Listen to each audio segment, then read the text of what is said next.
Encore une fois, on va parler de nouvel ordre mondial, mais aussi d'un homme disparu dans des circonstances nébuleuses. Un homme qui, comme Serge Monast, a voulu avertir l'humanité. Son nom, le père Jean-Paul Régimbal. Vous avez d'autre part les partis politiques. Vous avez les deux grands partis, les démocrates et les républicains, sont chapeautés par des personnes qui ont été sélectionnées à même le CFR pour être sûr qu'il y ait toujours dans les deux partis des représentants des Illuminati, quelle que soit la personne qui occupe le pouvoir. Prêtre québécois, visionnaire, fou pour certains, il affirmait dès les années 80 que les élites œuvraient à établir une gouvernance mondiale fondée sur le contrôle des masses, la manipulation spirituelle et la destruction progressive de la conscience de l'humanité.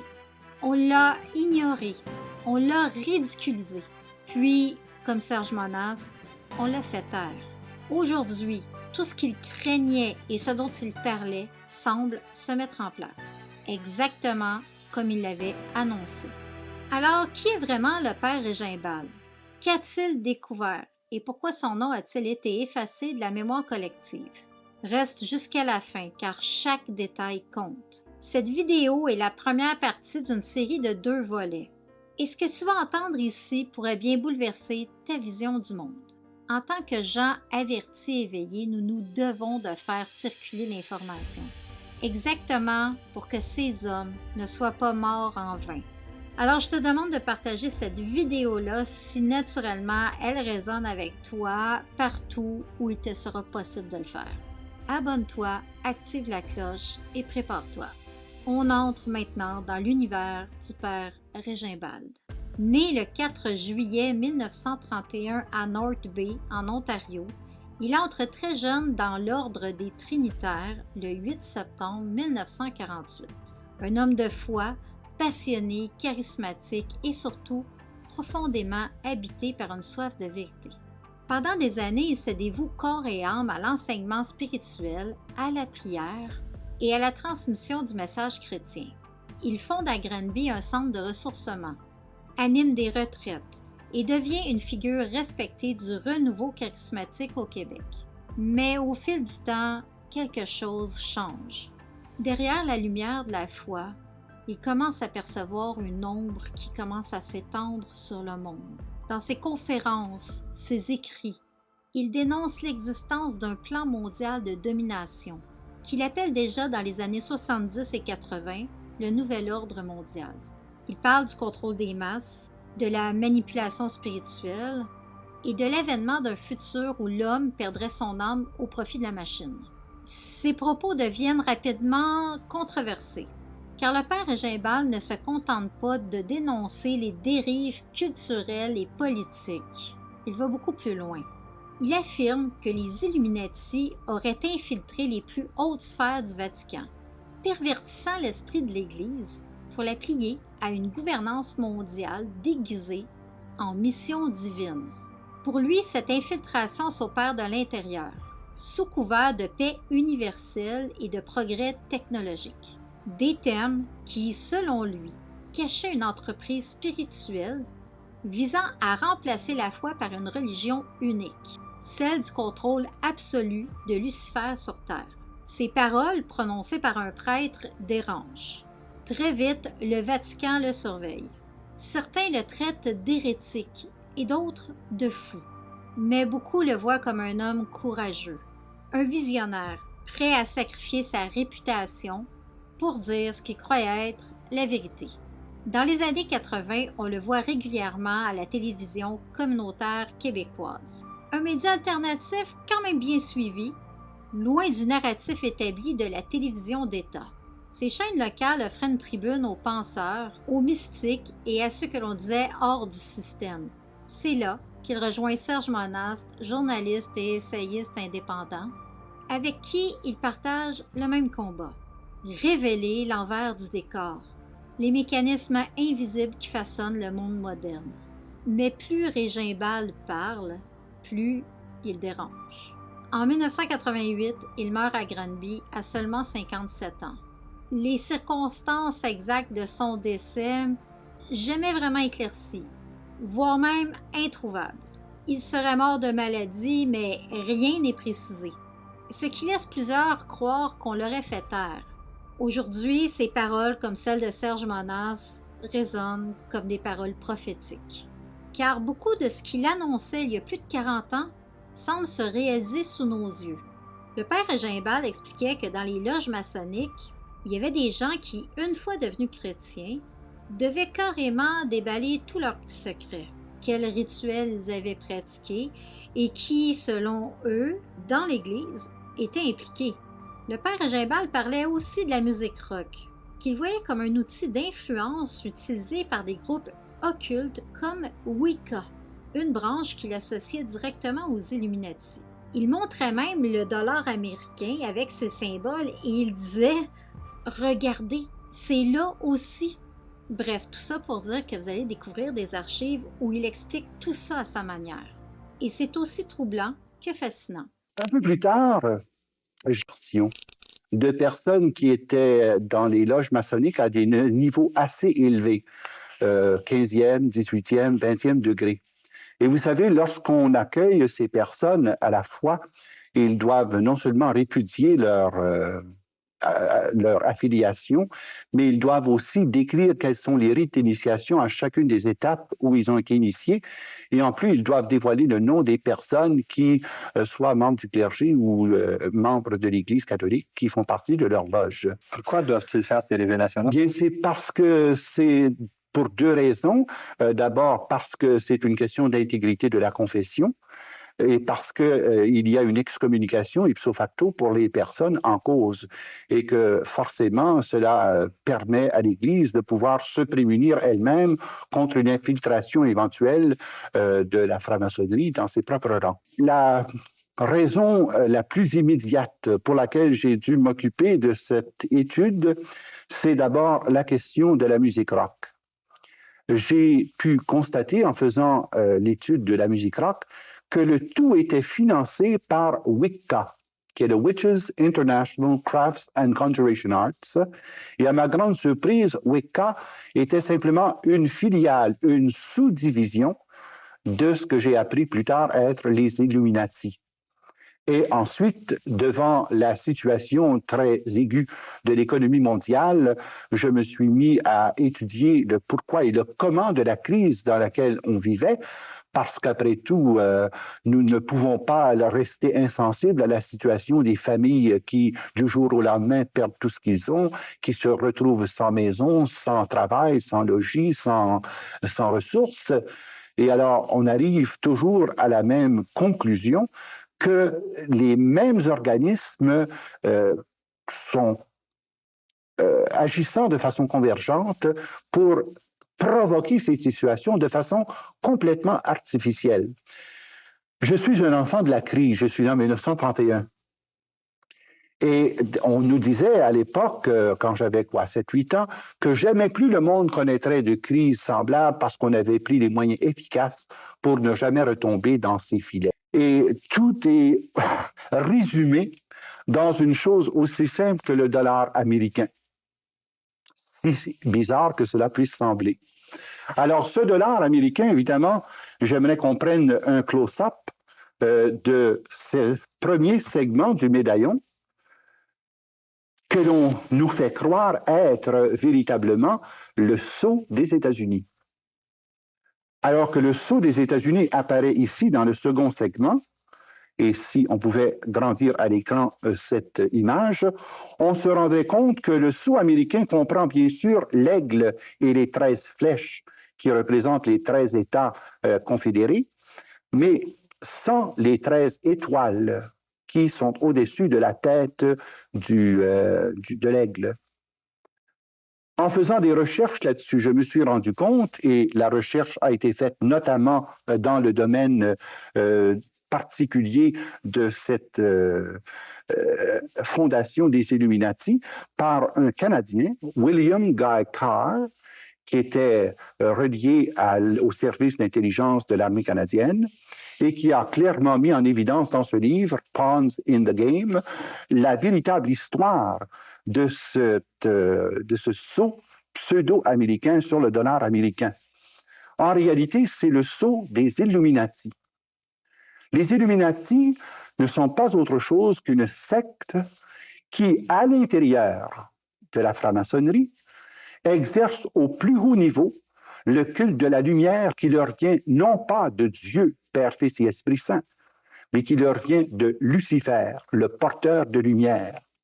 Et quand on voit sur le dollar américain « In God we trust », le God dont il est question n'est pas le Dieu Trinité, ni le Dieu Yahweh, mais est nul autre que Lucifer, le Dieu qui est adoré et vénéré par les Illuminati, auquel les Illuminati se consacrent pour assurer le règne universel de Satan par l'avènement d'un seul gouvernement mondial, par une seule économie mondiale, une seule armée mondiale, et ensuite, finalement, une seule religion mondiale.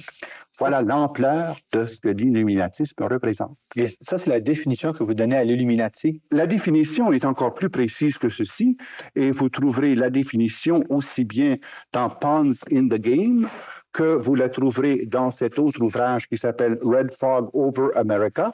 Donc, pour ce deuxième document d'archives, le père Gimbal parlait déjà à son époque du groupe Bilderberg, un cercle très fermé d'élite où se discuteraient les grandes orientations à l'abri des regards. Il nommait certaines figures de son temps et du passé, mais aujourd'hui on sait qu'au fil des ans, des noms comme Emmanuel Macron qui a participé à la réunion de 2014, ou encore Pierre-Éliott Trudeau présent en 1968, sont bel et bien apparus dans la liste rendue publique du clan Bilderberg. On y retrouve aussi Mark Carney, l'ancien gouverneur de la Banque du Canada et de la Banque d'Angleterre. Il a pris part aux réunions de 2011, 2012 et 2019. Est-il utile de se poser la question? Quelle est la position de Mark Carney vis-à-vis le Canada alors qu'il est maintenant devenu premier ministre? Et il est devenu premier ministre parce que Justin Trudeau a décidé de démissionner. On retrouve également Bill Gates qui a participé à la réunion de 2010 et Mike Pompeo qui était le secrétaire d'État des États-Unis dans l'administration Trump en 2019. Autrement dit, ce que le père Gimbal pointait du doigt, cette réunion d'élite à huis clos, je viens de le compléter avec des exemples de noms plus récents qu'on retrouve très facilement aujourd'hui. Vous verrez, il y a une continuité dans ce plan-là avec les noms qui citaient avant et ceux que je cite maintenant. Au haut niveau des Illuminati, il faut d'abord que tu aies accès aux Bilderbergers. Il y a 1600 Bilderbergers dans le monde. Qui sont les Bilderbergers? D'abord, le nom de Bilderberger vient du fait que la première rencontre en 1954 s'est faite à l'hôtel Bilderberg en Hollande. Et que le président permanent des Bilderberger est le prince Bernard. Le prince Bernard qui contrôle une partie importante de l'économie européenne, et ensuite la reine Juliana, dont les intérêts dans le Dutch Shell Oil Industries et sa propriété personnelle, finalement regroupe sous l'égide du prince Bernard des personnes aussi reconnues, n'est-ce pas, que les Onassis, les Kennedy, pour les Canadiens, c'est Cyrus Eaton. Vous avez d'autre part John Foster Dulles, les Rothschild, le président Giscard d'Estaing, qui était d'ailleurs membre éminent de la loge française. Et vous avez Margaret Thatcher, évidemment, qui est à la tête des Round Tables. Vous avez également Henry Kissinger, Robert McNamara, les Warburg, qui contrôlent toute la partie de l'économie concernant l'Autriche, la Hongrie et la Tchécoslovaquie, ainsi que l'économie de l'Allemagne. Alors, c'est tout cela qui est interrelié et qui prennent des décisions occultes. Remarquez bien que ces décisions-là ne sont jamais rendues publiques. Mais la seule chose qu'on apprend après un certain temps, c'est qu'il y a une décision prise par le ministère des Finances, par le ministère du Commerce, par le ministère de l'Industrie, par le ministère de la Défense, par le secrétariat d'État. On se dit, mais ça n'a pas de sens. D'où ça vient, cela? La source par laquelle les Illuminati s'insèrent dans les gouvernements nationaux, c'est quand un pays, dans une situation économique, emprunte des sommes colossales dont ils ne peuvent pas payer les intérêts, encore moins le capital, et qu'alors, au lieu de mettre un pays en déficit, eh bien, on le met en situation de négocier tel ou tel pouvoir. Et une fois que tu as négocié le pouvoir des 5 principaux ministères, tu as le contrôle du pays. Et on oublie souvent que le nom du Canada apparaît dans cette liste, parce que le Canada n'a pas seulement un déficit de 30 milliards, ça c'est le chiffre officiel qui nous est donné, ça c'est le déficit d'opération. Mais le déficit réel du Canada est de 496 milliards. Ce que vous dites, Père Jean-Paul, c'est que les banquiers mondiaux, les financiers mondiaux prêtent de l'argent au gouvernement pour des grands projets, des méga-projets, ainsi de suite. Et ensuite, les gouvernements ne peuvent repayer ces intérêts, ne peuvent repayer ces capitaux. Ils sont donc obligés de donner autre chose aux banquiers mondiaux en échange. Et ce qu'ils leur donnent, c'est la mainmise sur certains pouvoirs. Ça, c'est sur le plan économique. Mais la même chose est vraie sur les autres plans, sur le plan politico-militaire, sur le plan religieux et sur le plan socio-culturel. Est-ce dans ce sens-là, Père Jean-Paul, que vous parlez d'une mainmise mondiale? Oui, tout à fait dans ce sens-là. Le Père Gimbal nous explique aussi que le Parti républicain et le Parti démocrate aux États-Unis ne seraient en réalité que les deux faces d'un même plan. Peu importe qui est élu, démocrate ou républicain, ils avancent tous vers le même plan, vers le même objectif, l'instauration du nouvel ordre mondial. En d'autres termes, les présidents seraient selon lui des pions des Illuminati. Ensuite, il soulignait la mainmise totale sur les grands médias, qui seraient eux aussi contrôlés par les puissances cachées, façonnant l'opinion publique et la politique. Et pour compléter le tableau, il évoquait aussi des ordres comme les Rose-Croix et d'autres branches des Illuminati. Vous avez d'autre part les partis politiques. Vous avez les deux grands partis, les démocrates et les républicains, sont chapeautés par des personnes qui ont été sélectionnées à même le CFR pour être sûr qu'il y ait toujours dans les deux partis des représentants des Illuminati, quelle que soit la personne qui occupe le pouvoir. Et c'est eux qui les amènent. Même dans les milieux américains, c'est reconnu. On les appelle pas républicains et démocrates, on les appelle les Rockapubs et Rockadems, tellement c'est connu qu'ils ont le contrôle des deux partis par le financement et par les campagnes électorales qui les conduisent en haut. Et voilà deux domaines. On vient de voir le domaine économique, on vient de voir le domaine politico-militaire. Sur le plan socio-culturel maintenant. Sur le plan socio-culturel, ils ont le contrôle, disons, presque absolu, pour ne pas dire absolu, des mass médias. Comme par exemple les grandes chaînes ABC, NBC, CBS et PBS sont sous le contrôle direct des Illuminati. Grâce à ce contrôle, ils ont aussi les grands studios de production musicale et c'est la relation que je faisais en parlant du rock'n'roll par l'entremise de l'agence Wicca. Expliquez-nous ça, les gens ne sont pas au courant de ça, Père Jean-Paul. Bien, c'est parce que, voyez-vous, ayant le contrôle des principaux studios de production sur le plan des médias de communication, comme par exemple Reuters Information, API, American Press International, vous avez UPI, United Press International. Tous ces organismes sont la propriété des Rockefeller et véhiculent la pensée mondialiste et universaliste des Rockefeller, de sorte que les nouvelles qu'on reçoit sont déjà biaisées en faveur de ce plan d'ensemble. Maintenant, ces gens-là sont ni fous ni imbéciles. Alors, ils savent travailler à long terme pour préparer le terrain et amener les gens petit à petit à pouvoir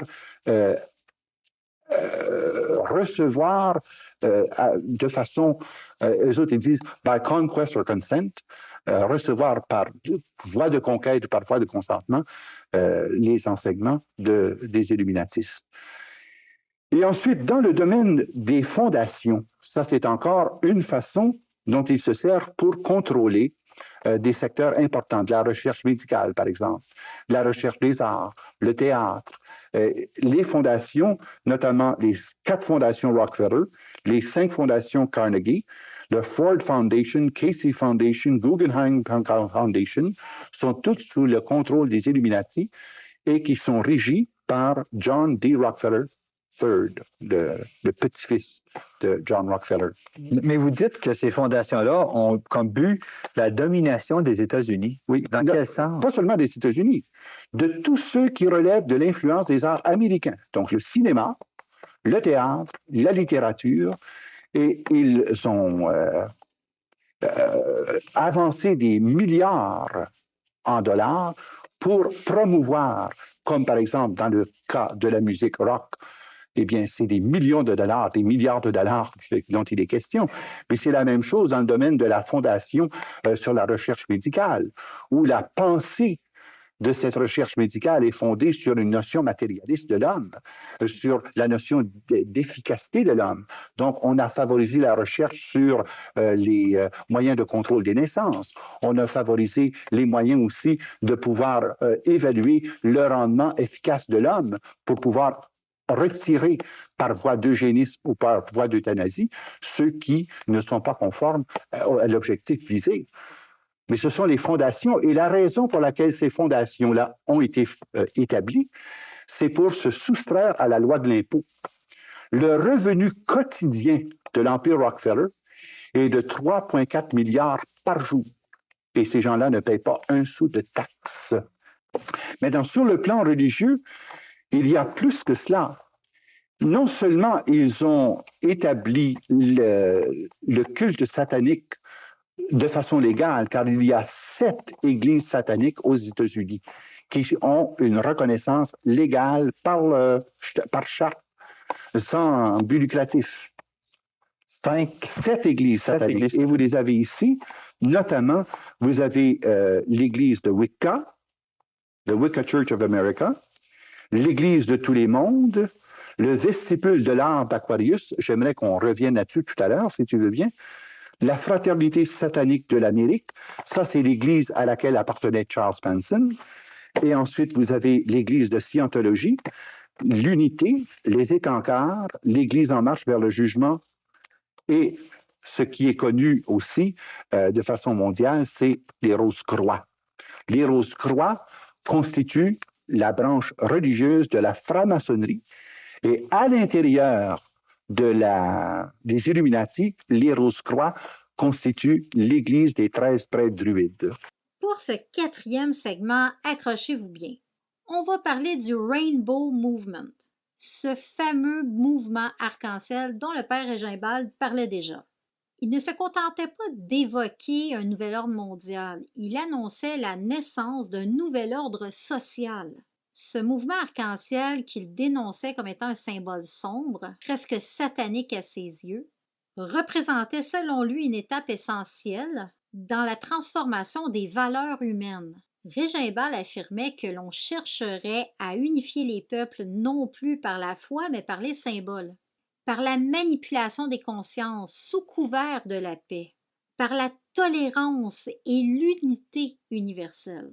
Et quand on regarde aujourd'hui cet arc-en-ciel omniprésent et ce drapeau qu'on nous sert à toutes les sauces depuis la pandémie, difficile de ne pas y voir un écho troublant avec ce qu'il annonçait. Pour lui, ce symbole-là n'était pas anodin. C'était un outil de lavage de cerveau collectif, une façon subtile de préparer les esprits à accepter un nouvel ordre social mondial sans même s'en rendre compte. One World Order, One World Church, et leur symbole est l'arc-en-ciel. Et ça porte the Rainbow Movement. Le nom porte the Rainbow Movement. C'est pourquoi le titre du livre, c'est The Hidden Dangers of the Rainbow. Mais il s'agit ici du nouvel ordre social, le nouvel ordre de l'an 2000 pour la société de demain, le même nouvel ordre qui apparaît dans le sigle illuminatiste Novus Ordo Seclorum, que je vous montrais sur l'endos du dollar américain.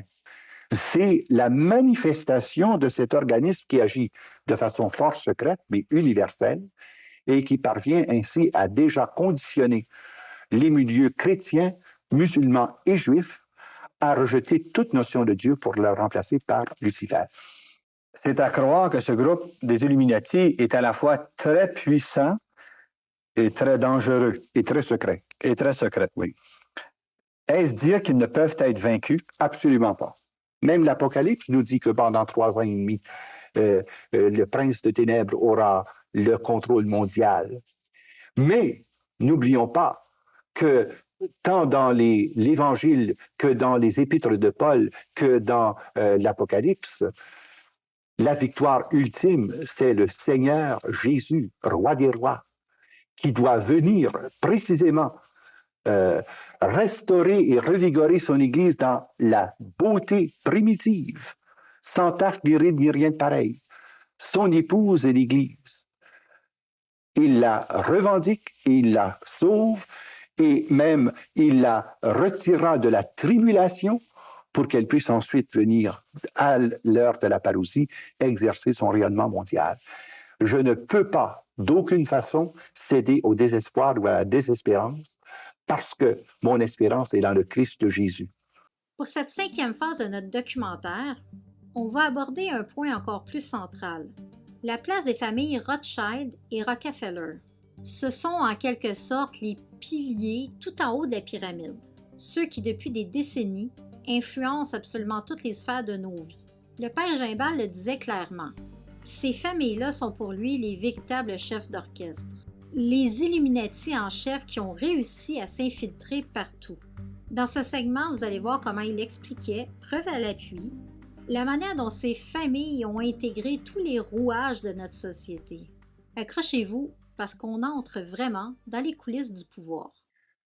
Alors, vous avez des grandes familles qui sont consacrées à Satan au plus haut sommet des Illuminati, notamment les familles Rothschild. Et quand je dis Rothschild, vous savez, il faut comprendre une chose. Il ne s'agit pas seulement de la famille du baron de Rothschild. Ça, c'est une branche des Rothschild qui contrôle toute l'économie française. Mais vous avez une autre branche Rothschild, celle de Lord Rothschild, qui contrôle la Banque d'Angleterre. Ils étaient 5 frères, n'est-ce pas? Oui. Alors, leur véritable nom était Amschel. Et ils ont reçu le nom et le titre de Rothschild par le fait qu'ils étaient des prêteurs. Et que le mot Roth veut dire rouge et shield, écu. L'écu rouge était le symbole des prêteurs. Et comme ils avaient prêté notamment au prince de Savoie, comme ils avaient prêté au roi de France, comme ils avaient prêté au roi d'Italie, eh bien, à ce moment-là, les redevances étaient, comme ils ne pouvaient pas remplir leurs obligations, de leur confier des baronnies et des lordships. Et c'est ainsi que les Rothschild ont contrôlé un grand secteur, notamment en Europe, c'est-à-dire la France, la Suisse et l'Angleterre. Et par l'Angleterre, le contrôle du Commonwealth. Mais en Amérique, ça a été principalement la famille Rockefeller. Et beaucoup de gens ne savent pas que les Rockefeller ne sont pas juifs. Les Rockefeller sont français. C'est de Roquefeuille. Et les Rockefeller ont construit leur fortune aux États-Unis et pour réussir en Amérique, ont pris le nom de Rockefeller. Mais originalement, c'était les Huguenots français qui ont quitté la France à cause de la persécution, qui finalement se sont établis sous le nom de Rockefeller et ont créé l'empire que nous connaissons. Et la pyramide que j'ai ici présentement illustre l'empire Rockefeller qui contrôle non seulement l'Amérique du Nord, mais qui contrôle aussi tous les intérêts affiliés des multinationales sur le plan économique. Il y a le château Rothschild qui abrite un des principaux temples sataniques où annuellement les 8 grands chefs du monde se rencontrent avec les 13 du Coven. Et ce sont les mêmes 13 prêtres druides qui sont les personnes consacrées au culte de Satan et qui doivent présider au contrat satanique à l'intérieur et de la franc-maçonnerie et des Illuminati. Maintenant, on va s'intéresser à un point que le père Gimbal soulevait déjà. La façon dont, selon lui, les Illuminati exercent leur pouvoir sur les banques, les taux d'intérêt et l'inflation. Aujourd'hui, on voit bien ces mécanismes à l'œuvre. Depuis la crise COVID, la classe moyenne s'est appauvrie. Les prix de l'immobilier ont explosé. Les taux d'intérêt sur des voitures usagées sont devenus absurdes. Et le coût de la nourriture a grimpé en flèche alors que les salaires, eux, n'ont pas suivi du tout. En d'autres termes, c'est comme si tout était fait pour garder la population sous pression. Voilà ce que Gimbal dénonçait déjà. Une emprise invisible sur l'économie pour appauvrir et contrôler la société. Pour bien comprendre le complot dans son caractère universel et mondial, il faut bien comprendre qu'il y a une structure interne qui regroupe, par exemple, pour l'Amérique du Nord et les régions qui sont atteintes par la Commission trilatérale, tout repose sur le CFR. Et il faut bien distinguer ici une chose, il ne s'agit pas du Foreign Relations Committee, qui relève du président des États-Unis. Il s'agit du Council on Foreign Relations, qui est complètement indépendant et qui est complètement occulte. Un point que le public ne sait pas en général, c'est que quand on parle de la Banque d'Amérique ou de la Banque du Canada ou de la Banque de France ou de la Banque de Belgique, ces banques-là sont des propriétés privées. Elles ne sont pas sous la coupe du gouvernement et sous l'autorité du président ou du roi de ce pays-là. On croit, par exemple, que la Banque du Canada relève du gouvernement canadien. Il n'en est rien. Elle appartient à l'Association des banquiers du Canada. Les banques Chase Manhattan, First National Citibank, Chemical Bank, Bank of America sont la propriété de l'Empire Rockefeller. Le CFR vient coordonner les activités des Illuminati dans les trois Amériques et dans les régions affectées par le rayonnement de ces banques, et d'autre part a servi pour exercer son pouvoir sur les taux d'intérêt et sur la masse monétaire par le Federal Reserve Bank. C'est donc dire que ce sont les banquiers qui établissent les lois, qui gouvernent les banques aux États-Unis. Et finalement, ils sont tellement puissants qu'ils peuvent eux-mêmes nommer les présidents grâce aux campagnes électorales qu'ils subventionnent. Vous savez, par exemple, que le président Taft était absolument opposé à la création de la Federal Reserve Bank en 1911. Alors, le CFR a fait débarquer Taft et l'a fait remplacer par le président, son nom m'échappe là, qui ensuite a corroboré et approuvé l'établissement et le rayonnement de la Federal Reserve Bank. Plus tard, lorsqu'il s'est agi de pouvoir établir un contrôle international, on a fondé l'International Monetary Fund. Alors tout ceci, ce sont des institutions américaines. Oui. Soudainement, ici, c'est une institution internationale. Oui, mais sous l'égide des Illuminati. Et ensuite, on a créé une banque des ententes internationales pour permettre des prêts entre nations. Et finalement, pour coiffer le tout, le World Bank, qui au moment de cette étude était sous McNamara. Alors, si on passe maintenant au troisième groupe, qui concerne l'action des Illuminati dans le Commonwealth, il faut parler à ce moment-là de Round Table. Mais c'est toujours la même chose. Ça porte des noms différents, mais ça correspond aux mêmes réalités. Et l'auteur qui a analysé le plus sérieusement tout le fonctionnement du Round Table, eh bien, c'est le professeur Carroll Quigley dans The Anglo-American Establishment. C'est une étude majeure par un professeur d'université qui ne se gêne pas pour nous montrer d'abord l'ampleur et le rayonnement de cette action, tant sur le plan économique, politique, religieux et sociologique, du Round Table. Et c'est ça qui porte à confusion quand on fait cette étude-là, parce que ça ne porte pas le même nom partout, mais ça couvre la même réalité. C'est encore un Rothschild qui est le maître d'œuvre par le truchement de la Banque d'Angleterre, mais c'est toujours la puissance du Rothschild d'origine anglaise, oui, qui est devenu l'équivalent du baron Rothschild en France, et alors qui a le contrôle de Lloyds Bank, Bank of Australia et Bank of Canada, puis South America. Vous dites que les Rothschild ont un certain contrôle sur la Banque du Canada? Pas seulement un certain, ils ont la propriété de.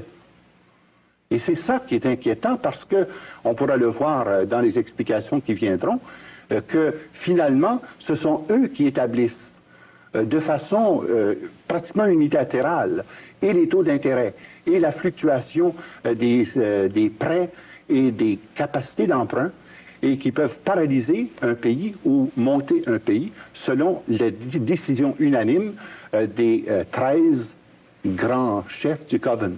Alors, ce sont eux qui décident des transferts de fonds de pays à pays. Comme vous avez actuellement, vous avez 37 pays en situation de banqueroute. Par l'International Monetary Fund, on est venu à bout de pouvoir répartir la dette sur une plus longue période, mais à condition qu'on nomme tel ministre de la Finance ou tel sous-ministre de la Défense et tel Illuminati qui viendra agir à ce niveau-là pour pouvoir exercer l'emprise de ce pays afin que ce pays consente ultimement à faire partie du gouvernement mondial. Je vais vous donner un exemple bien simple. Dans Quigley, dans Carroll Quigley, ici, là, on dit clairement, et on le démontre, preuve à l'appui, qu'il n'y a pas un seul gouverneur général du Canada depuis Lord Grey qui n'était pas un Illuminati. Tous ont été des Illuminati, sauf le général Vanier, parce que lui est arrivé au poste de gouverneur général du Canada par le truchement de sa carrière militaire et par le rôle diplomatique qu'il a joué dans le monde. Alors, ce sont quand même des choses étonnantes à découvrir. D'abord, le Canada a signé son adhésion au gouvernement mondial à 2 reprises. Sous Pearson en 1972 et ensuite sous M. Trudeau le 7 janvier 1981. À l'instigation d'ailleurs du Dr McGuigan, qui est un des illuminatistes notoires, qui est une cheville ouvrière de ce plan d'ensemble. C'est très sérieux ce que je dis là, parce que ça veut dire que déjà, en principe, le Canada est prêt à abandonner sa souveraineté et son autonomie en faveur d'un gouvernement mondial, et toutes les banques au Canada, sauf 2, sont déjà intégrées sur le plan monétaire et sur le plan du Cashless Society. Nous avons déjà signé notre adhésion à cette société sans argent dont nous parle le docteur Mary Relf dans son livre « When Money Fails et the New Money System ». La preuve, c'est que la plupart des gens peuvent se rendre à leur banque, insérer leur carte et ils demandent, entre autres, « Est-ce que tu as ton numéro d'identification personnelle? Have you got your NIP? » Alors, c'est le NIP, c'est le numéro d'identification personnelle qui te permet d'avoir accès à ton compte de banque et grâce au barcode system, eh bien, à ce moment-là, facilite l'intégration universelle de tout ce qui nous amènera à une société sans argent d'ici 1986. Et dans cette mise en lumière du propagande des doués, eh bien, il y a eu l'éclatement, notamment, de la banque ambrosienne qui nous a conduit à cette impasse tragique que nous connaissons pour l'Italie. Et naturellement, ce qui est en train de se passer, et je dis cela intentionnellement parce que nous parlerons quels sont les moyens pratiques d'action, eh bien, ce qui s'est passé, ça a été le courage de démasquer l'action du propagando doué en Italie, qui a finalement mis en lumière jusqu'à quel point les Illuminati s'étaient infiltrés partout, j'ose même dire jusqu'au Vatican, et qui finalement ont préparé les esprits à un éventuel nouvel ordre séculier, Novus Ordo Seculorum, mais sous l'égide des Illuminati, pour être finalement sous l'égide universelle, non pas d'un gouvernement mondial, mais de Lucifer lui-même. Maintenant, le président de cette banque est mort. Et c'est lui qu'on a trouvé Oui, sur le ça. pendu au Friars. Oui. Maintenant, il y a eu une enquête de réouverte parce qu'on a cru d'abord qu'il s'agissait d'un suicide. À la requête de l'épouse de Silvestro Calvo, il y a eu une enquête de fait et on s'est rendu compte qu'il avait été transpercé des 2 poignards car dans les rites de consécration à Lucifer, rendus au 20e degré de consécration, on consacre les épées qui serviront à notre propre exécution si jamais on défaille aux engagements de silence. Et alors, on a trouvé Silvestro Calvo pendu, mais on s'est rendu compte qu'il avait été en plus transpercé de 2 épées. Il a été pendu sous le pont Blackfriars, car les Illuminati, dans leur culte à Satan, se revêtent d'une coule noire, et ce pont conduisait au temple des Blackfriars, qui sont reliés au culte satanique. N'oubliez surtout pas de vous abonner à la chaîne Nadia, car il y aura une 2e partie à cette vidéo sur les avertissements du Père Régimbald, et aussi plein d'autres contenus qui pourraient vous intéresser. Je fais aussi du true crime lié à des problèmes de société, pour qu'on s'interroge sur les différents groupes qui influencent notre monde. N'hésitez pas à explorer la chaîne et à partager cette vidéo, à partager celle sur Serge Monas, à partager celle qui résonnera avec vous. Ici, il y a de quoi vous éveiller, vous faire réfléchir, mais surtout vous rappeler que ce qui compte vraiment, ce n'est ni la politique ni leur plan, mais bien votre famille, vos amis, votre bonheur et la différence positive que vous pouvez apporter dans le monde, un humain à la fois.